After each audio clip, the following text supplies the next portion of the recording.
For everyone who doesn't know me, my name is Kalsoom Lakhani. I'm the founder and CEO of Invest to Innovate. We've been working in Pakistan since 2011. My entire career has been defined by trying to create a better picture of Pakistan.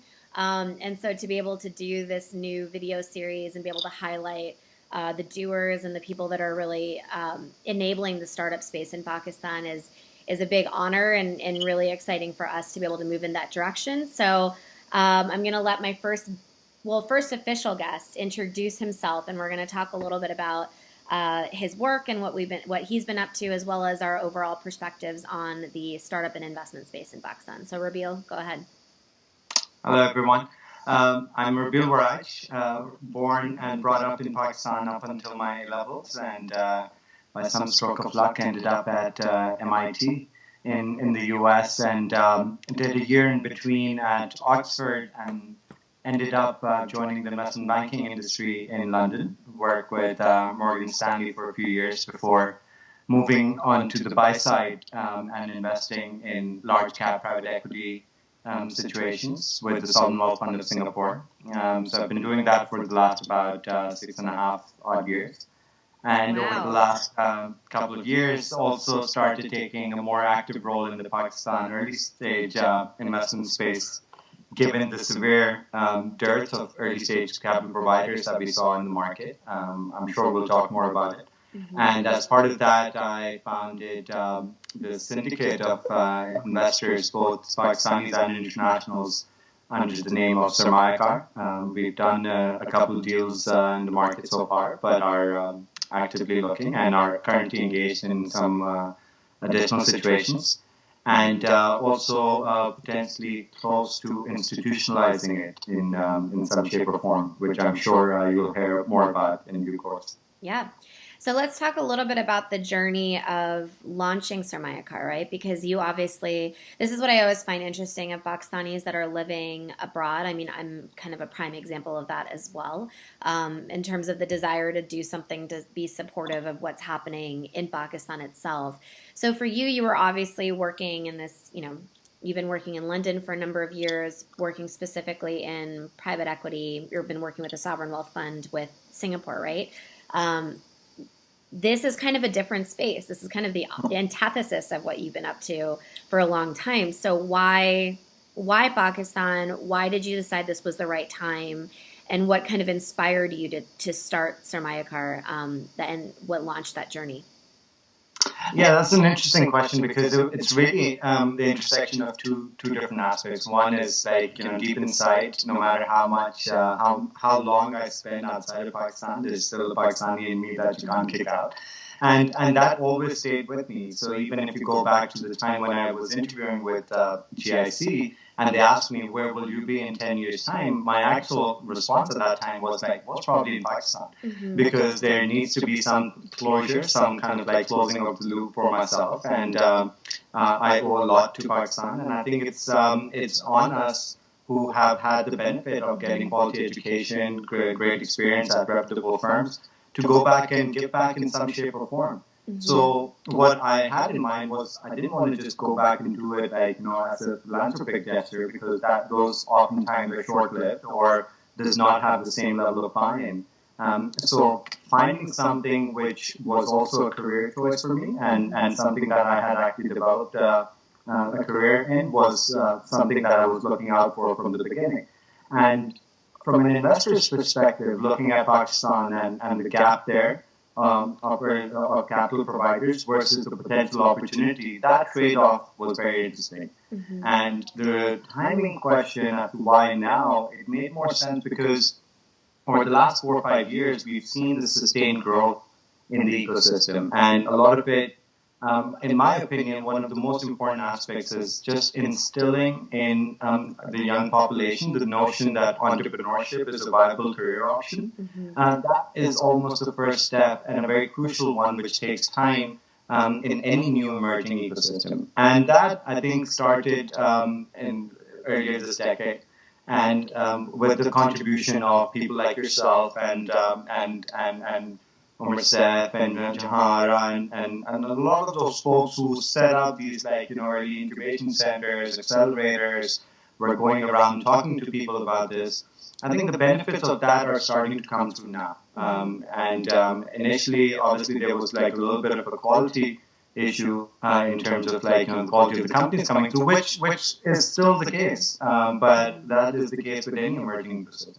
So now that some of those founders are onto their second ventures, there's a little bit more maturity in terms of approaching new businesses. There's a little bit more support from the government. It seemed like the one big missing piece was still capital, and that's why just wanted to set something up which channeled international capital and expertise into these types of opportunities because the potential return equation looks quite good. So that's what I think is actually really cool about your model, right? So you're not you will be, I mean, you'll be probably, people will be hearing more about, inshallah, institutionalizing what you want to do in the future, but you started off, Sarmayacar is currently a syndicate, right? And what I think is cool is how you're funneling not just like Pakistanis living abroad, but international, like Europeans, like that kind of money into Pakistan, which is always a hard sell. Like Pakistan suffers from a perception problem. So what was the journey of going around and convincing other people what you already knew kind of deep down and innately that this country actually had a lot of potential? How did you get people on board? Yeah, so I think if you stick to kind of like the macro picture that is portrayed of Pakistan, I think it's always going to be a challenge to get people across the hump and actually get to invest. And one of the consistent issues that was raised when I used to talk to such people was we'd like to get some exposure to Pakistan, but we don't know who to go with or who to invest with. So they needed both that local connectivity and also someone that they had some comfort with. And by virtue of having worked in this industry, obviously there was a certain level of comfort that was established with a lot of these investors. And we actually started a process of every time when we went to Pakistan, we took one or two of these investors with us. And the combined cultural / kind of like, business tour where they would also attend like local weddings. They would go around sightseeing and stuff. I don't think you're Pakistani until you've gone to a shadi, basically. Exactly. So just kind of like, building on that, a lot of these people came back and were genuinely interested in backing some of these companies. And the trade-off for them was putting the same money in other investable opportunities. And if you go down to the underlying metrics and want to invest in an early stage situation in Europe or even the Valley, you're talking about completely different valuations and also potentially a longer time frame to profitability for the underlying company. So there are merits, like just on the pure investment front, given the supply-demand imbalance for early stage capital, it made a lot of sense for them to go and invest. So a few of those things came together, and I also like to say, whenever you're putting your own money into something, people are more inclined to believe you. So I think I'm sure that also played a small role. Awesome. And so let's talk about those deals, right? I mean, I think that you guys have gotten, publicity for, the investment that you made in Patari. You guys invested in ProCheck. They're two very different deals from each other, right? They're not exactly in the same sector, and you've done other deals as well. So what was it from those two? Was it the founders that got you guys excited? What was it about the opportunities that you saw? What are you guys looking at for the future? So let's talk a little bit about that.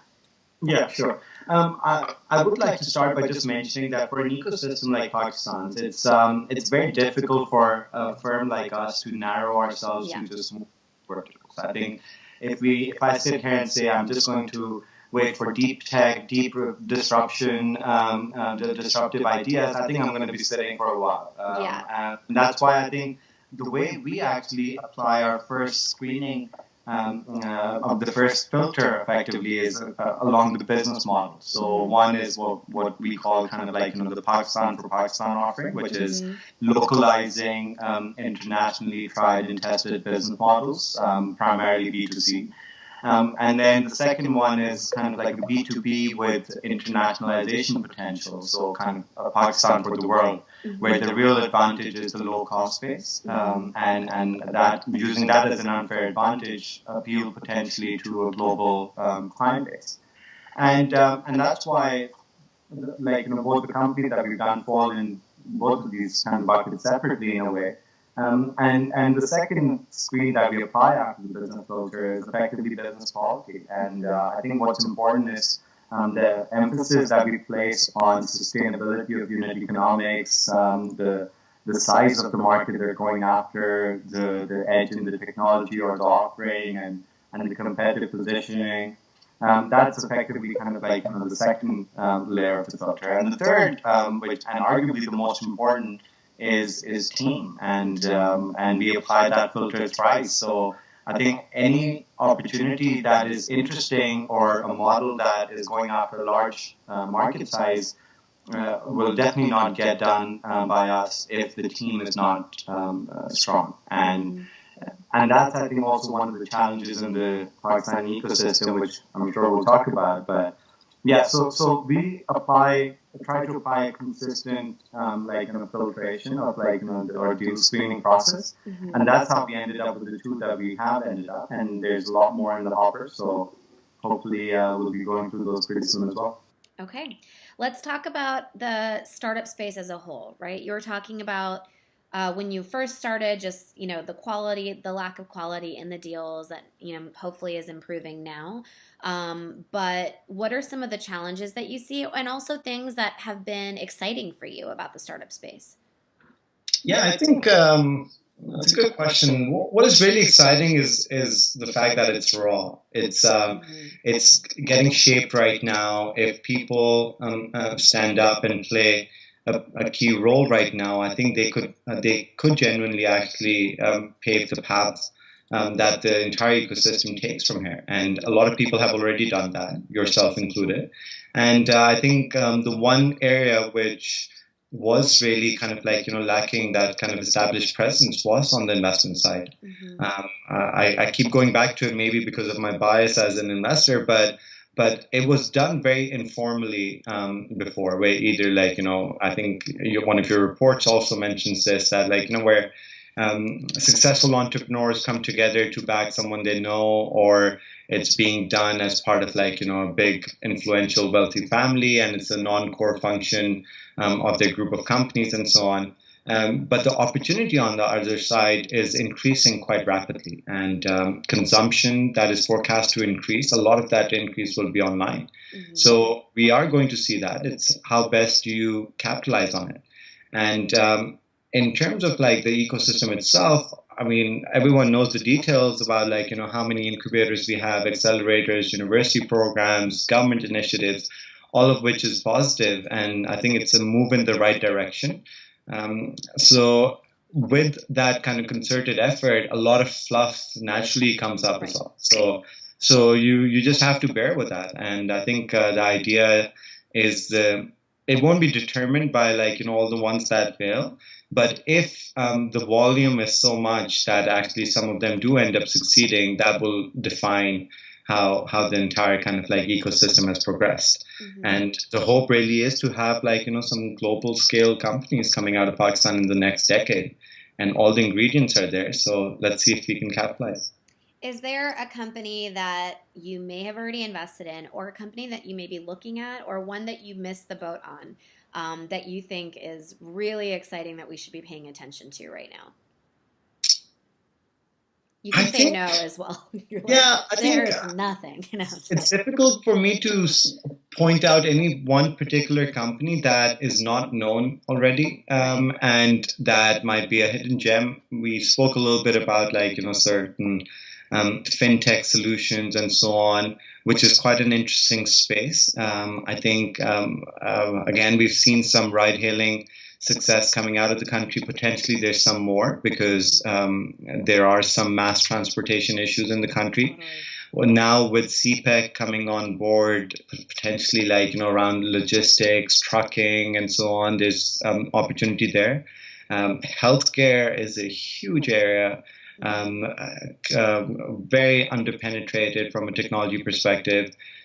Same with education. So I think it's more about certain areas being very attractive, and a few different companies having a stab at it. I wouldn't say there are any kind of clear front runners. Obviously, I'm biased towards the two companies we've backed, because if you were to talk about potentially being front runners in their own domain, I think both of them are in that category. But I think there are going to be a lot more that will come through. And I think like there are potentially big prizes coming out. I mean, there's a couple of there's one clear mapping solution which could potentially be quite interesting.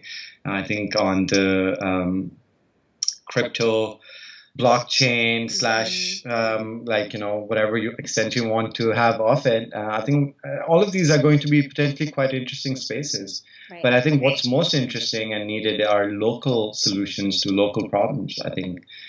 So that for that, we shouldn't have a fascination with just innovation in a traditional or Silicon Valley sense, because I think there's a few steps that we have to cover before that. Yeah, and I think Pakistan is such a different animal in so many ways, right? Because there's a lot of regulatory barriers that might make one sector not be able to advance as fast as it should. Like fintech is actually a great example of that, but there's still so much opportunity, right? Or when we look at e-commerce or mobile commerce, a lot of people are just paying attention to creating new platforms versus addressing some of the major challenges within the sector, right? Which is logistics or issues related to payments themselves, right? Or how we get more people on board. So I think there's a lot that, people are doing a lot of, and I don't know if you feel the same way. I end up seeing a lot of the same ideas over and over again versus really seeing people think critically about what are the things that are missing and how can I plug into that, right? So I think that's something that we're starting to see interesting solutions within that, but I still think there needs to be more people that are thinking critically about what's missing versus just kind of reinventing the wheel, which tends to happen in any emerging market in any case. Yeah, no, I think that's a good kind of segue to just discuss what are the real challenges in my mind as well. Yeah, I think one of the challenges is actually the workforce, people. And it's one thing to have on a website or a piece of paper the X number or X thousand graduates coming out of engineering or computer science degrees. But the number of individuals that we feel ready to lead companies that are of a global scale, there's probably a handful. And the ones that are capable are either doing something already or they haven't really explored setting up ventures in the same way. So there's a lot of founder training or even CEO coaching that needs to take place, and before some of these entrepreneurs can step in front of international investors, I think there's a role that needs to be played by local entities, including like i2i and other incubators, accelerators, which is not that easy because obviously it requires time as well, but that is something that I think we need to continue to build on. Yeah. And the second thing is I think just a broader framework and support network in the country, which extends from again, the right type of training being provided at incubators and accelerators all the way to the government, where the government is unfortunately perennially lagging in understanding different models, especially when it comes to technology. And their first knee-jerk response tends to be okay, ban one thing or the other. You don't understand what Uber or Careem are, okay, just ban them for 2 hours. And then form a committee to figure out how best to tax them or whatever it is. Yeah, exactly. So I think those are again growing pains, and we need to continue on that and provide more incentives. But perhaps the most important challenge is still capital. I think you need enough capital to have a bunch of these companies have a run at it. I mean, someone was estimating almost 1,000 companies get formed every year in Pakistan. And the problem is 6 months later, there are probably 50 of them left. And that's why you don't even hear about them to begin with. Yeah, so and there's a lot of reasons why they don't last, right? Which is what you touched on as well. And capital is just one of those issues, because I think it's not even that we need more capital, because there is a lot of liquidity in the Pakistan market, right? There's a ton of money that's there, but sometimes it's not smart capital. And so I think that's something that I'd love your comment on is, the investor landscape is growing. We're starting to see more players. We're starting to see more players formalize. what they've been doing for a couple of years. And I think that's what's been really cool, is seeing people that have been really the pioneers of angel investing in Pakistan start to formalize that. But I mean, if we were to look critically at the investor landscape as well, what do you think needs to change, or how can we improve that landscape beyond just saying that we need more players in it? Yeah. Unfortunately, the notion that an investor is someone who has capital is a little bit misunderstood in Pakistan. I mean, sometimes people congratulate me after making a deal and be like, "Oh, you're a great investor." I'm like, "No, I'll be a great investor on the way out." Like, yeah, you know, if that investment exits, right? Exactly. So I think that's, if you look around the entire ecosystem, the number of trained investors in that market, I can probably count on one hand. And that's a fundamental problem where there are different interests going into it. I mean, there are individuals that have done well for themselves and are now looking at this as either a way of like continuing to interact with a younger crowd and stay relevant, as some people might put it.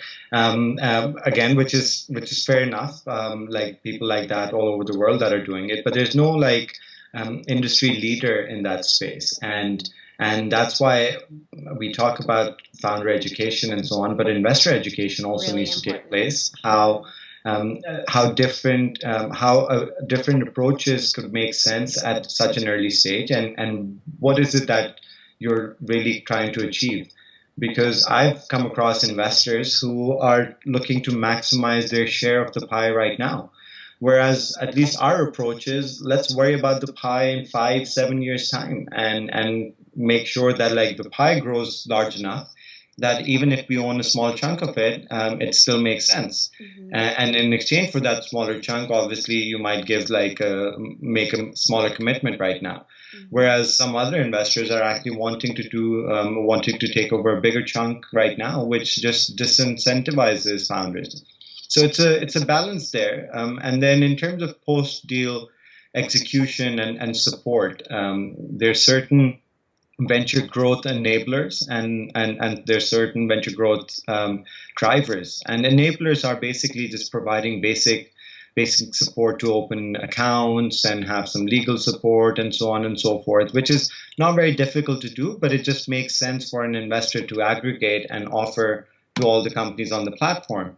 But the real difference is made by these growth drivers. And I think those are individuals, they're domain experts that know about different fields that are relevant to every startup. And they, I think, need to start play a more engaged role rather than just coming as part of like a launch pad or an event or a demo day, making a speech for half an hour or 45 minutes and then having no follow-up. Right. I think that's a big challenge as well, but it's not that easy to address unless you really have ownership of a portfolio. So that's why I think an institutional approach makes sense for the market. Thank you so much, Rabeel, for making time today for this call and for this interview. And I think a lot of people would really benefit from everything that you just said right now. So thanks.